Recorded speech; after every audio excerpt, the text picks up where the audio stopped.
Poner el dedo en la llaga es investigar, informar, cuestionar y desafiar sin miedo al poder económico y político. Enaltecer la cultura, la educación y la innovación para generar sociedades libres. Te invitamos a ser parte de este cambio, donde todas las voces se escuchan. Con Adriana Delgado. Viridiana Álvarez, primer mujer americana y la séptima a nivel mundial en completar los 14 8000 y presidenta de la Asociación Líderes de Altura.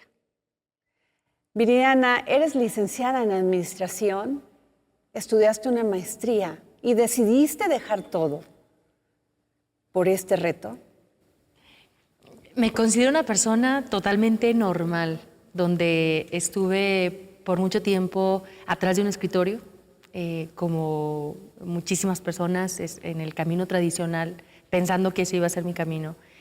Y a los 30 años me topo con la montaña y cambia mi vida totalmente. Eres exitosa en tu ámbito profesional, eres una mujer que estudió 2 maestrías. ¿En qué momento se decide dejar lo establecido por ir a encontrar lo nuevo? Fue un proceso, no fue un momento en específico donde dije, dejo todo y me voy por este camino. Pero definitivamente el sentir ese primero gran interés en las montañas, que era algo muy ajeno a mí, porque en Aguascalientes, yo soy de Aguascalientes y ahí no tenemos montañas. Tampoco tenía un referente o un familiar o alguien que pudiera ver o escuchar sobre este tema o este deporte. Y fue a través de ver fotografías en redes sociales que hay algo que despertó en mí, ese interés de decir, ¿qué se sentirá? Me gustaría estar ahí.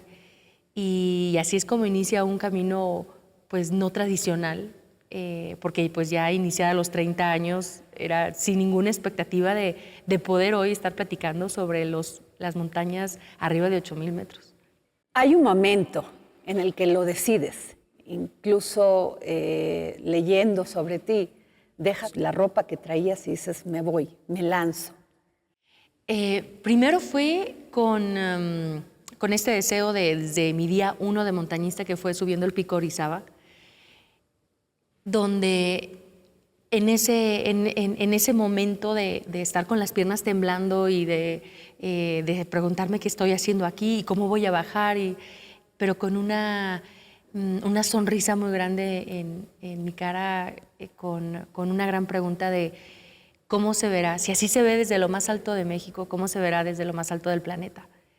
Y fue como abrir una pequeña ventana a un universo que no conocía y poco a poco, no fue un momento como tal específico donde tuve la claridad de decir, este es el camino. Fue un proceso de conocerme, de escucharme y de darle valor también a ese sueño, porque dentro de la razón, dentro de la lógica, el dejar tu trabajo, estaba a punto de casarme, no me caso, o sea, eran como muchas cosas que iban sucediendo que en la razón no tenía sentido. Descubrir un propósito, tener una misión en la vida no se le da a cualquiera. Es muy difícil, hay gente que muere y nunca supo por qué estaba viva. Tú, Viridiana, en este momento en que subes el pico de Orizaba, ¿qué te vino a la mente? Es ahí donde yo creo he hecho como esa gran diferencia. En la mente es como, ¿qué estás haciendo aquí? Estás arriesgando tu vida, y en esta parte de la emoción, de la pasión, que para mí la mejor descripción de la pasión es cuando estás haciendo algo y tu corazón se acelera sin motivo alguno. Entonces la pasión está aquí, ¿no? En lo que sentimos y no en la cabeza. Entonces he tratado como de apagar un poquito esa vocecita de la razón y tratar de seguir este sentimiento que me lleva a desear estar en esos lugares tan inhóspitos, tan peligrosos y poder vivir esas experiencias. Te descubriste ahí, platicabas contigo misma, haciendo el esfuerzo. Es una plática contigo. Sí, la montaña es una introspección. ¿Habías platicado contigo? No, yo creo que ahí ha sido el espacio la montaña es eso, es el espacio que me ha permitido crecer, conocerme, conocer a Dios y ser mejor persona. Eso para mí es como la descripción de lo que representa para mí la montaña. Y definitivamente ese también parte de la filosofía del éxito, ¿no? El éxito es encontrar una pasión, poder vivirla y para mí ese es como ese ya ahora propósito, el estar teniendo estos retos, yendo a la montaña y ahora compartiendo estos aprendizajes con más personas. Después del pico de Orizaba, bajas, te sientes feliz y luego, ¿qué sigue? Bueno, yo regreso a mi ciudad y lo primero que hago es en internet buscar cómo subir Everest. Y fue también otra de los aprendizajes donde las circunstancias no nos definen.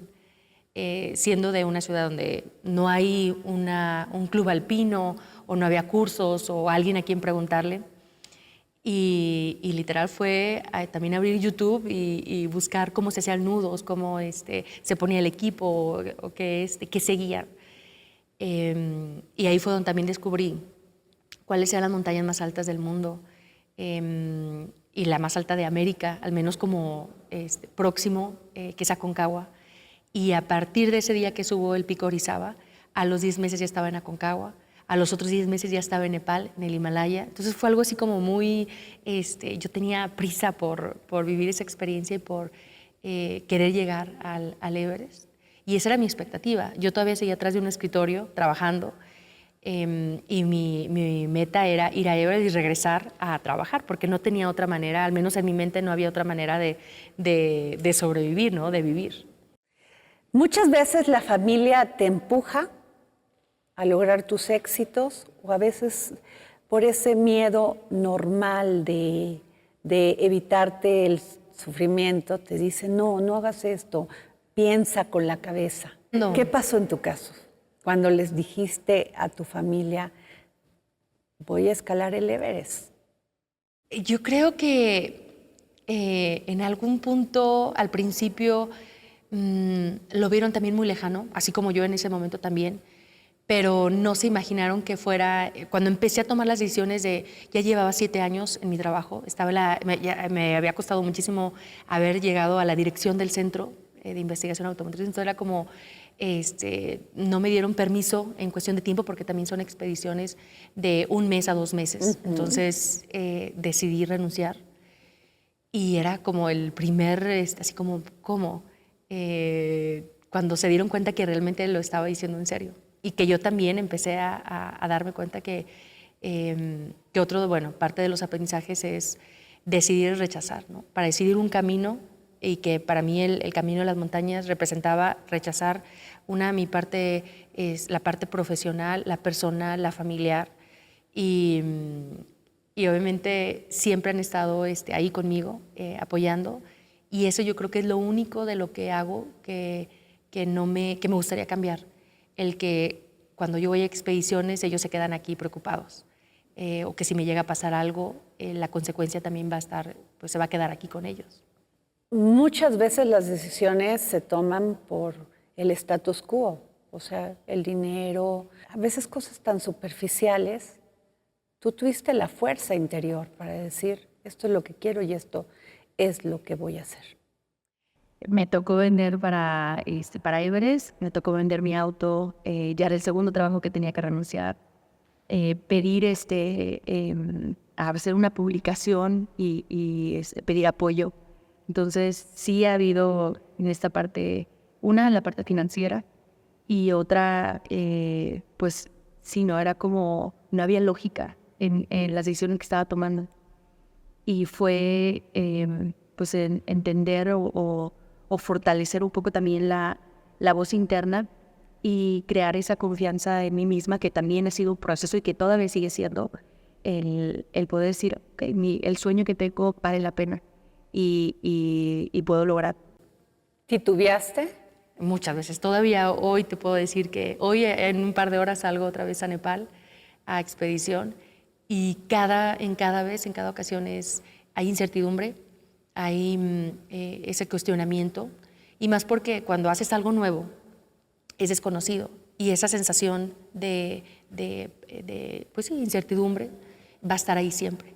Y mientras haga más y mientras siga expandiendo esos retos o esas metas o quiera crecer, ya sé que esa parte es fundamental también para poder, estando en esos lugares donde estás en medio de avalanchas, de tormentas, donde no solamente son días, sino semanas, sino meses, estando en una montaña rusa de emociones y el tener muy claro el por qué estoy ahí, el que lo quiero hacer, es parte importante. Entonces, ya sé que ese cuestionamiento es un fundamento, pero definitivamente hay veces que también a menos 40 grados, subiendo una montaña en medio de una tormenta, digo, ¿qué estoy haciendo aquí?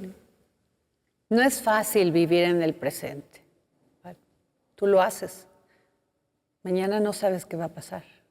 Hay una parte que es fundamental en el montañismo y es es el acondicionamiento físico, la preparación física que se ocupa para poder llegar a esos lugares, a esas cimas. Y la otra es la inteligencia emocional, el poder estar en el momento, en la toma de decisiones, ese autocontrol ante pues, riesgos y el tener también la capacidad de medir el miedo, de sentir miedo, porque sin miedo puedes cometer errores, porque no estás midiendo los riesgos. Y probablemente si no tuviera miedo ya estaría muerta. Pero el reto es tener miedo y aún así afrontarlo.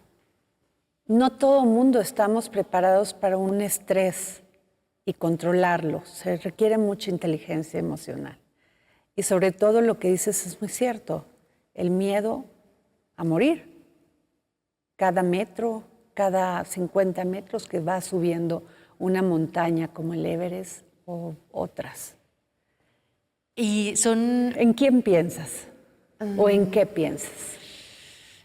Ha sido un proceso de tener el control también de mis pensamientos.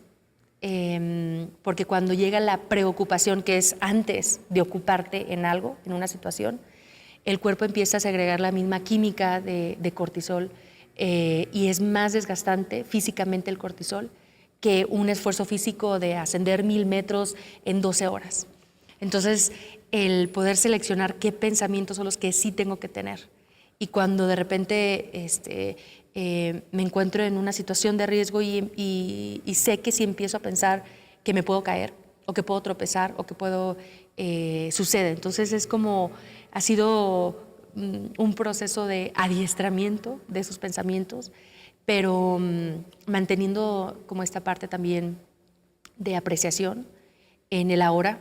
Es un mindfulness totalmente de estar pensando en el paso que vas a dar, no en el que estás por llegar cuando vas a la cima, cuando es estar en el momento, y también te da capacidad de poder darte cuenta que pues las cimas son minutos. En una expedición de meses las cimas son minutos y cada paso, todo ese camino también es importante. Y es una analogía y metáfora también para la vida. Has escalado el Everest, K2, el Kanchenjunga y el Lhotse. ¿Cuál te implicó más reto? Pues ya de todas las 14 8000, híjole, yo creo que K2 ha sido también uno de los retos mentales y físicos más grandes que tuve. K2 en Pakistán es la segunda más alta, una de las más peligrosas. Y no había ninguna latinoamericana. Y había una leyenda de que las mujeres que subían, había un número muy pequeño de mujeres en la historia que había subido esa montaña, morían en otras montañas. Entonces mentalmente eso era muy fuerte. Y tenía pocos años de experiencia, iba nadando contracorriente porque decían, ¿quién se cree ella que va? Si han otras mujeres de toda Latinoamérica lo han intentado, porque ella, que empieza a los 30 años, que es de Aguascalientes, que no tiene ningún curso o certificación, con ese camino tradicional, era como ese deseo siempre que ha sido más grande de todo pues las circunstancias que no me favorecían. Creo que también en lo desconocido está el arriesgarse. Si conoces mucho de algo, a lo mejor te generas una idea falsa de lo que puedes dar tú. Sí. Sí, es una línea delgada en cuestión de, claro, conocer la montaña, la ruta, el equipo, pero que no pese más a lo mejor errores de otras personas o situaciones muy específicas donde en una avalancha han muerto un campamento entero con 30 personas. Entonces, para mí es como la selección de lo que yo siempre he dicho, la selección de lo que sí me sirve, de lo que me suma. Entonces, no es como taparse los oídos y no escuchar nada de otras personas, pero sí darle más peso a lo que a mí me sirve para mi objetivo. Pero estamos hablando que de un año a otro año tomas retos que a personas les ha tomado 12, 15, 20 años. Explícanos. Yo creo que ahí es parte también de la capacidad de soñar. Siempre he dicho que hasta para soñar hay que saber hacerlo. En cuestión de tener metas grandes, sueños grandes, y eso hace que tengas acciones grandes. Para mí también esa filosofía del éxito, para mí el éxito no es llegar a la cima, el éxito es intentarlo. Y el fracaso no es no llegar, el fracaso es no ir e intentarlo. Y yo creo que esa filosofía me ha permitido en muchas no llegar a la cima, y a lo mejor son las que no se ven, pero también me ha dado la oportunidad de sí llegar. Entonces, en esta capacidad de soñar y decir, ¿por qué no? Al menos, así como en esa primera montaña del Pico Orizaba, todos mis amigos con los que iba eran expertos, o al menos ya han venido muchas veces, y yo apenas el primer acercamiento a la montaña, y decía, pues si no llego a la cima, no pasa nada, pero al menos lo voy a intentar. Y ese mantra o esa filosofía la he mantenido hasta el día de hoy. Te escucho y no siento más que admiración, porque no cualquiera toma una decisión así, pero además insiste en esa decisión hasta lograr pues ser la 7ª mujer a nivel mundial de completar los 14 8000. Sí. La verdad es que eso yo creo que si me lo hubieras dicho hace 10 años, no lo hubiera creído. Todavía en ese sueño era demasiado grande ir a Everest. Y dije, bueno, voy a ver si puedo poco a poco ir construyendo las bases para ir llegando ahí hasta que lo logré. Me tardé 3 años desde que fui a mi primer montaña hasta llegar al Everest, donde también me decían que el promedio para entrenar y conocimiento era entre 5 a 10 años, un promedio de 7 años. Y o sea, como, ¿por qué tanto? ¿No? Y poco a poco ir expandiendo ese límite o esos sueños y haber llegado. Después fue hago el top 3, las 3 montañas más altas del mundo, y ahí me regreso a la oficina. Y yendo hacia Canchenjunga, que es la 3ª más alta, no había ninguna mexicana, yo no sabía eso. Yo cuando fui, era mi reto ir a esa montaña sin conocer la estadística o los datos. Y ahí es donde hago un récord Guinness, sin prepararlo, de subir las 3 montañas más altas más rápido de la historia como mujer, con oxígeno suplementario. Y era como, ¿cómo? Cuando me dijeron, era como, no, ¿cómo? ¿Por qué no una europea, otra persona que ha estado en las montañas por años o ha tenido más experiencia? Como yo, que empiezo a los 30. Pero esto implica un gran entrenamiento, independiente además de la pasión, conocimiento. Me imagino que te preparaste. Y te preparaste, si a unos le dedican 2 horas, tú le dedicabas completamente tu tiempo, porque por eso tomaste la decisión de dejar tu mundo atrás. Sí, hay una preparación de también muchas decisiones que hay que tomar para poder estar ahí, ¿no? Siempre digo, todos los sueños tienen un costo, y cuando conocemos el costo que tenemos que dar a cambio y estamos listos a pagarlo, estamos listos para cumplir ese sueño. Y para mí por eso no me costaba tanto tomar esas decisiones de dejar el trabajo, de no casarme, de muchas cosas que en otro momento a lo mejor no lo hubiera hecho, pero el haber conocido también esta, no solo pasión, sino, de hecho, lo tengo aquí, ¿no? Que son las palabras que digo en la cima del K2. Tengo este tatuaje que jamás también pensé que iba a tener un tatuaje y me pongo las palabras que dije ahí, que es Dios, destino y pasión. Y eso es lo que representa para mí también la montaña. Me imagino que te tienes que alimentar de manera diferente. Tienes que hacer un régimen de alimentación, uno de entrenamiento. ¿Cómo es un día tuyo? Antes de escalar una de estas montañas. Mi proceso fue muy diferente, al menos como de entrenamiento o de coach, porque jamás los tuve, en cuestión fue una parte como muy de autoconocimiento. Yo veía en internet o veía a otra persona o entrevistas e intentaba algo, no me funcionaba a mí, intentaba otra cosa, eso me funcionaba. Entonces fui como adquiriendo todos esos conocimientos a prueba y error. Y posteriormente, bueno, ya yendo a la montaña, ya adquiriendo ese conocimiento y experiencia, ya probándolo, pero con esa determinación de mis circunstancias no me van a definir, porque yo no podía venir cuando busqué cursos o cómo tener esa experiencia, tenía que venir cada fin de semana a Ciudad de México para poder ir a algunos de los volcanes que están cerca de aquí. Entonces ya no puedo estar en el trabajo pidiendo días y viniendo cada fin de semana, era muy costoso, entonces ya no, eso no está dentro de mis posibilidades. Entonces, ¿qué sí está? ¿Y qué sí estaba? Internet. Y hace poco, bueno, cuando salió el récord Guinness, en una nota, en una entrevista, ese era el encabezado, ¿no? Montañista que gana récord Guinness y aprende en Internet, en YouTube. Wow. ¿No? Entonces, la publicista estaba muy molesta y yo decía, no, déjalo, que lo dejen, porque así cualquier persona se puede dar cuenta que puede romper esquemas, paradigmas, y que no las circunstancias son lo que nos definen.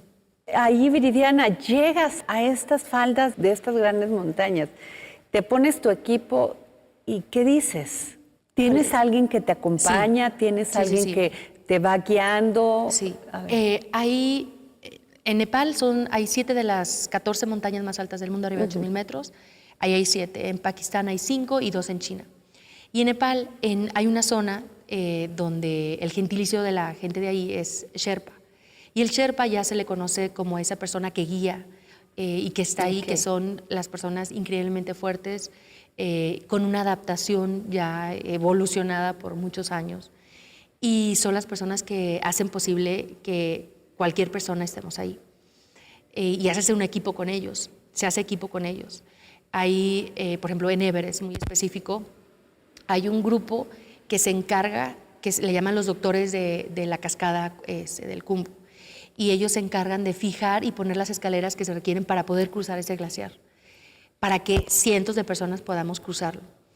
Y bueno, es parte también de la economía de Nepal, ¿no? De los ingresos que genera el turismo en cuestión del senderismo y las expediciones, que le llaman expediciones comerciales, que son empresas que abren la convocatoria, tú te puedes inscribir, te puedes unir a esas expediciones internacionales y a través de ellos poder generar todos los permisos y todo lo que se ocupa para poder llegar ahí.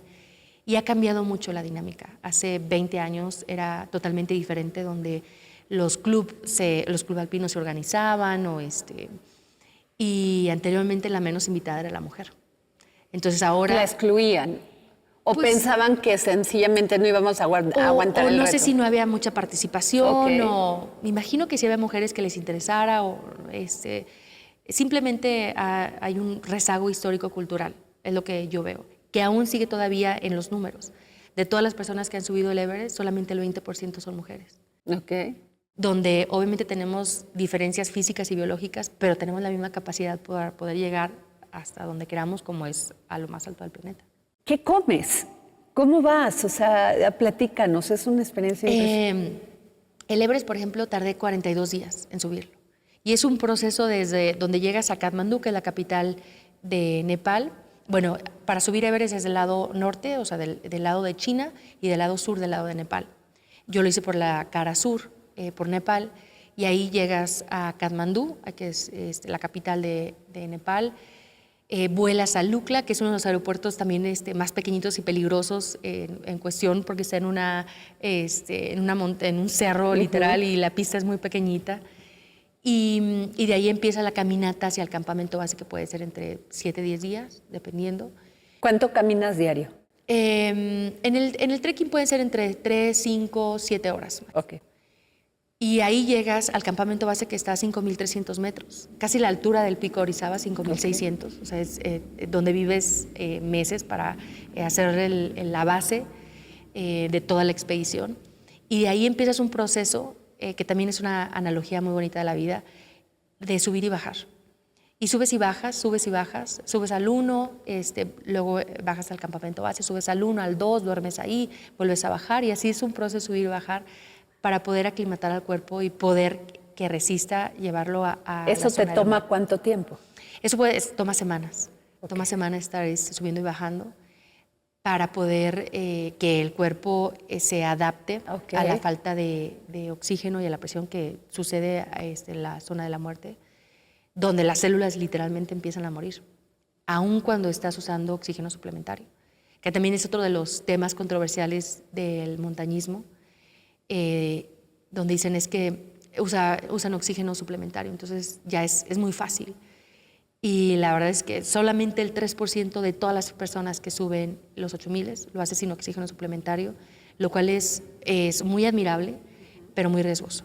Y para mí, en cuestión de riesgo, creo que mi objetivo es ir y disfrutar la montaña, vivir la experiencia y el riesgo tratar de disminuir. De evitarlo, es lo inteligente, sí. Claro. Entonces es un proceso de subir y bajar, y cada que bajas puede ser que estés más lejos de la cima en cuestión de distancia, pero más preparado y más fuerte. Y así como en la vida, ¿no? A veces, una vez hice la gráfica de cómo era ese proceso, y parecía una crisis económica así arriba y abajo, ¿no?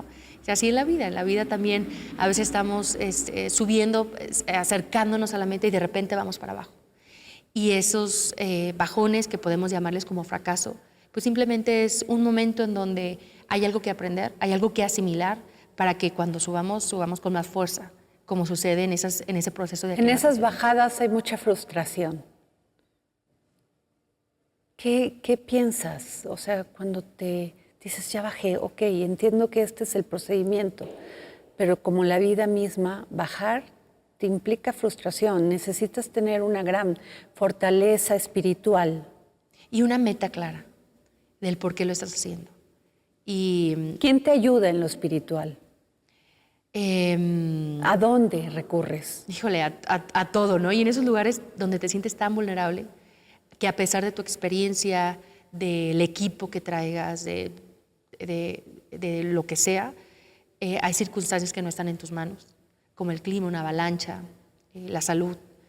Y para mí, bueno, la parte espiritual, en esa espiritualidad de conexión conmigo misma, y en esa parte también de religión, ¿no? Yo soy católica, y es siempre llevar el rosario de mi abuela, por ejemplo, y también sentir que alguien me acompaña y que me está cuidando, y conectarte a través de las montañas, que han estado en muchas historias, en todas las religiones está la montaña como un lugar sagrado y un lugar de mucha introspección y de misticidad. Entonces es un regalo es como una meditación activa, de hecho, el estar ahí. Cuando estás en un lugar así, ves a las otras personas precisamente hablando de la frustración, que dicen, ya no voy a seguir, que el miedo les gana, que el miedo las sacude y dicen no. ¿Qué les dirías a las personas que te están viendo? ¿Cómo en ese momento tomar la decisión, agarrarte de tu fortaleza interior? Somos las historias que nos contamos. Okay. Y en muchos momentos difíciles, en medio de tormentas, o donde he visto personas que toman la decisión de bajar porque es una señal, porque no es el momento. Para mí, un momento de dificultad es el espacio, o así tal cual el momento, para demostrar qué tanto quiero llegar a la cima o qué tanto quiero algo. Y esa es la manera en que yo me he planteado las dificultades. Pero definitivamente somos las historias que nos contamos. ¿Qué sigue, Viridiana? Ya tienes este récord Guinness. Ya completaste los 14 8000. ¿Qué sigue para ti? ¿Escalar el cielo? Ha habido en estos 8 años de estar en esas montañas arriba de 8,000 metros, muchas cosas que he tenido que dejar en pausa o a un lado, como la parte personal y profesional. Y quiero retomar, vamos a hacer una grabación de un documental, estoy trabajando en un libro, retomar un poquito esta parte profesional con este giro que ahora la montaña me regala, con esos aprendizajes que a mí me han cambiado y que me gustaría que más personas puedan también, no solamente el tener como el conocimiento, no compartir el cómo subir esas montañas, ¿no? Sino el cómo subir las montañas de la vida, ¿no? Las montañas que tenemos personales, y ha sido también un cambio en mi propósito de vida. Cuando hablas de esto, y me lleva un poquito antes de la entrevista, de que te sorprendía que te decían, eres la primera mujer y mujer mexicana, latinoamericana. ¿Por qué se nos ha discriminado tanto? ¿Porque creen que no tenemos la misma resistencia muscular, física que un hombre? ¿Que no teníamos la capacidad mental, el pragmatismo para poder enfocarnos en una ruta al éxito de algo que realizáramos? ¿Qué crees? O que nosotras no creíamos en nosotras mismas. Y que personas como tú, sin una preparación de 20 años, sin conocer muy bien, dices, lo voy a intentar, quiero hacer esto, y lo formas parte de tu propósito de vida, una meta más que cumplir. Una combinación de todo, ¿no? En esta parte donde... Pero es cierto que se necesitaba, o sea, que los hombres eran los únicos que podían escalar. No, totalmente. Porque no teníamos la misma resistencia. No. Y somos diferentes, pero en esta parte de interactuar nos complementamos muy bien. Y se ven las expediciones. Tenemos diferentes... La mujer, por ejemplo, tiene mucha resistencia. Y un hombre a lo mejor tiene más potencia. Pero en esta parte, en esas cualidades, nos podemos complementar como equipo para poder estar en expediciones y caminar a la par. Para mí, creo que el tener esa presencia, el tener más ejemplos de mujeres que lo han hecho, es también más fácil para otras personas, para otras mujeres, decir, claro, si ella pudo, yo también puedo. Y ha habido otras mujeres que han abierto ya camino, pero creo que todavía se necesita un camino todavía más ancho. Se necesitan todavía más mujeres que estén demostrando que podemos estar en cualquier ámbito, en cualquier lugar que nos propongamos, para que en ese camino ancho más personas, más mujeres puedan caber. Eres presidenta de la Asociación Líderes de Altura. ¿Cuál es tu misión en esta presidencia? Curiosamente, la fundación nace casi a la par que cuando yo subo mi primera montaña. La intención cuando la formé con un grupo de amigos y con mi hermano, de fomentar el deporte, los valores a través del deporte, sin algún día yo pensar que yo iba a estar hablando de ello. Okay. Porque nosotros juntábamos a deportistas. Nuestro primer proyecto fue juntar a mujeres deportistas y llevarlas a un orfanato, a que les hablaran de... cada deportista escogió un valor para poder compartirlo con las niñas. Y era en ese mismo intención de mostrarles a alguien de su estado, que lo vieran cercano, decir, claro, yo también, si ella hizo esto, yo también puedo. Anhelar un poquito más, porque en su entorno pues solamente conocían a las mujeres que se quedaban en casa, y que no está mal, pero simplemente no podían anhelar algo más porque no lo conocían. Entonces, con ese proyecto iniciamos, y ya después, ya de 8 años, hace un par de días tuvimos la carrera Pro Salud Mental, que ese es uno de nuestros pilares en este momento. Aguascalientes es uno de los primeros lugares en suicidio en México, donde le ganamos a Ciudad de México en número, donde Aguascalientes es un estado muy pequeño. Y pues abonando un poco en esta problemática de la prevención y de la importancia de la salud mental en adolescentes, dándoles herramientas. Sabemos que es muy complicado, se requiere de más entes como el gobierno, la sociedad, la parte empresarial, para poder cambiarles su entorno, pero darles, lo que nosotros podemos hacer es darles herramientas para que puedan sobrellevar esas situaciones, porque pues son chicos de situaciones vulnerables. Cuando empezábamos esta plática, te decía, ¿cómo le hacías en la escuela? Me imagino que eras muy inquieta. Y tú me decías, a mí la escuela tradicional nunca me funcionó. Sí. Bueno, ¿qué se debe de cambiar según tu visión en la educación? para mí, en primaria lo recuerdo muy bien, ¿no? Yo era de las que estaba enfrente, siempre castigada, con malas calificaciones, porque era muy inquieta. Y de hecho la recomendación que se les había hecho a mis padres era que me medicaran para poder tranquilizarme. Entonces es como tratar de a todos los perfiles de los niños encajarlos en uno. Entonces para mí el sistema tradicional así como tal fue difícil y bueno, lo veo ya mucho tiempo después, cuando en un libro que hace Ken Robinson, que es un gurú de la educación, hace esta pues referencia a las diferentes personalidades y diferentes tipos de inteligencia, porque la inteligencia que se evalúa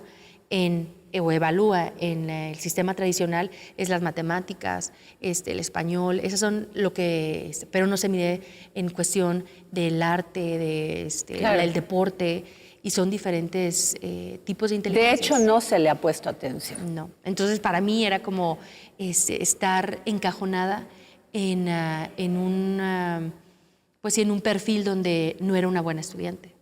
Entonces, crecer con esta parte no fue o sea, me tuve que quitar muchos estigmas primero para poder decir, claro, puedo ser una profesionista exitosa. Claro, si no cumples todos los parámetros que te ponen quién sabe quién, Sí, de entrada te meten en el precipicio del fracaso. exacto. ¡Qué terrible! Sí. Es terrible porque efectivamente no todo el mundo encajamos en lo que una persona o 10 que se llaman genios te dicen, tú tienes que seguir este camino, y si no eres irruptor, o sea, si no irrumpes en otro tema, ya Sí. no... Y si no sacas 10 en matemáticas, entonces no eres inteligente. Pero además tú estudias licenciatura en Administración de Empresas y luego estudias una maestría en Ingeniería. Sí. Que jamás pensé jamás pensé que fuera yo capaz de hacer esa maestría. También porque ni en la carrera vi los planes de estudio de ingeniería, porque yo no tenía ese precedente de una mujer ingeniera, ¿sabes? Aún estando en el TEC de Monterrey, como era algo muy lejano, como era para hombres, no era para mí. Y después me di cuenta O sea, que no. casi que decides la carrera Sí. porque esto es más adecuado para mujeres, estar sentada detrás de un escritorio. Al menos para mí, ¿no? Dentro de mis posibilidades. Wow, ha revolucionado tu mente, Viridiana. Sí. En esa capacidad de ver hacia adentro y decir, a ver, nadie me va a decir qué puedo lograr más que yo misma. A veces ni siquiera yo misma sé cuáles son mis límites o mis capacidades. Pero ese ha sido un proceso que me ha tomado muchos años en poderle dar más peso a esa voz interna que a la de los demás. Viridiana, empezaste a hacer deporte. ¿Tú siempre has hecho deporte? No. ¿Tampoco? No, mi primer carrera como tal, así de ya como en un deporte de competencia, que competencia era nada más cruzar la meta, fueron 10 kilómetros. Y era una niña muy inquieta que subía árboles, que brincaba, corría, pero jamás en una disciplina como una niña atlética o para nada. Entonces también fue como esa parte, quitarme ese estigma de cómo una persona que no es de alto rendimiento puede querer subir el Everest. Estoy impactada porque finalmente cualquier persona que quiera subir el Everest te diría, no, pues a ver, ¿qué ejercicio haces? ¿Corres, caminas, escalas? Tú no. No, empecé con 10 kilómetros y ahí fue cuando dije, wow, un maratón. Fue abrir otra ventanita de un universo que no conocía, que era la competencia como tal deportiva. Y digo, ok, voy a hacer, al año estaba haciendo el maratón, después entré a los triatlones y fue en ese inter de 2 años, de los 28 a los 30, que me metí a la bici de montaña y ahí es donde conozco a mi amigo Gil, que es el que me lleva al Pico Orizaba. Y también fue como ir subiendo de niveles, ¿no? Como si fuera un videojuego y fue desbloqueando niveles. Pues así ha sido como mi proceso atípico de pues de vida. Viridiana Álvarez, sin duda tu experiencia, visibilizar todo esto con una frescura, con una honestidad, te hace ya casi la mujer que tendrían que escuchar y ver muchas niñas en este país que están atrapadas, no por ellas, por otras personas. Los feminicidios en México, que no tenemos oportunidad de crecer laboralmente, que se están haciendo cosas, pero que todavía no son suficientes. Uh-huh. Hay una parte en ti que decide, yo voy a romper todos esos esquemas. Yo soy Viridiana y lo puedo lograr. ¿Qué les dices a aquella niña que va a ver esta entrevista y que va a decir, yo puedo hacerlo? ¿A quién se tiene que acercar? ¿A dónde recurrir? No tienen herramientas. Estas generaciones tienen un reto muy grande que nosotros no tuvimos, que es la influencia de las redes sociales, en cuestión de que ya pauta qué es el éxito, cuál es la tendencia, y es todo lo contrario, ¿no? En vez de buscar fuera cuál es el camino, es voltear hacia adentro y decir, a ver, ¿qué me gusta? ¿Qué quiero hacer? ¿Cuál es mi propósito de vida? ¿Qué vine a hacer? ¿No? Que esas eran las grandes preguntas con las que iniciábamos esta plática, de ese gran reto que es encontrar un propósito, una pasión.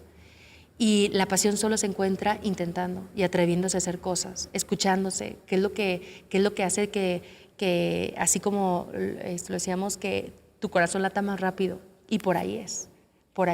No entrar tanto por acá, por la razón, sino por esta deseo, yo siempre he dicho que la pasión es ese motor interno que cuando encontramos la llave para encenderlo podemos crear, pues romper récords, crear nuevas historias.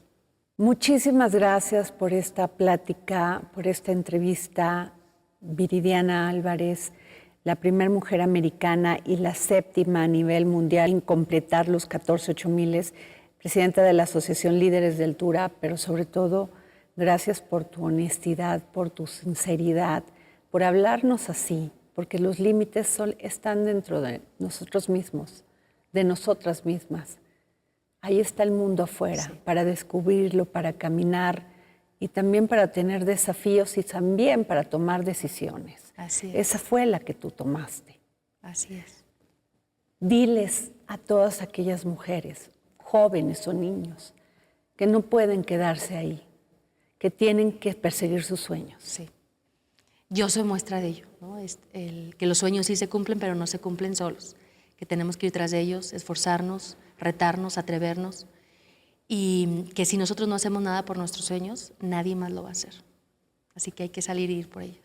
¿Qué les dirías también? Porque lo volvemos a tocar y esto creo que es importante. A veces el entorno familiar o de amistades muchas veces hacen que no los cumplas.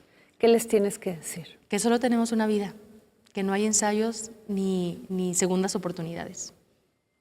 Gracias, Viridiana Álvarez. Muchas gracias por estar aquí. El próximo jueves, en El Dedo en la Llaga. Distancia 2012. Ay, esa novela me metió en muchos líos. ¿Por qué? Esa novela, yo estaba escribiendo una novela sobre la distancia social. Yo siento que uno de los terribles, pues no sé si errores, fallas de nuestro país, defectos de nuestro país, es esta distancia entre la gente pobre, digamos, y la gente rica. O sea, es demasiado, ¿no? Los países brechas sociales. Claro, los países más avanzados, tú te subes al metro y te puedes encontrar a un albañil junto con el primer ministro que va en metro. Claro. Y en el mismo edificio puede vivir un plomero, un maestro y un empresario. Eso no va en contra del aspiracionismo, el deseo de cada quien tener su propio estatus social por decisión y por libertad. Ah, claro. Pero la distancia en nuestro país es mucha. Entonces yo quería explorar la distancia de dos personajes y escogí una relación amorosa entre un hombre y una mujer de diferentes clases sociales. En eso estaba cuando de Planeta me dijeron, oye, ¿por qué no escribes un libro de la época López Portillo? Y yo dije, pues, porque no me interesa. Pero fue tanta la insistencia, y yo creo que tendría que haber dicho que no, que lo que hice fue esta historia que yo ya tenía avanzada, ponerla en la época de López Portillo. E investigué mucho de la época, que aparte sí es fascinante, investigué de la época. Entonces, el personaje principal no es López Portillo, simplemente es como el escenario donde Armando y Margarita, que así se llaman los protagonistas, viven esta historia de amor con todo en su contra, porque él es un hombre educado en universidades privadas, en el extranjero, que toca el piano. Ella es una mujer que no ha tenido esas oportunidades. Entonces, si de por sí el amor es difícil, pues imagínate en este caso, ¿no?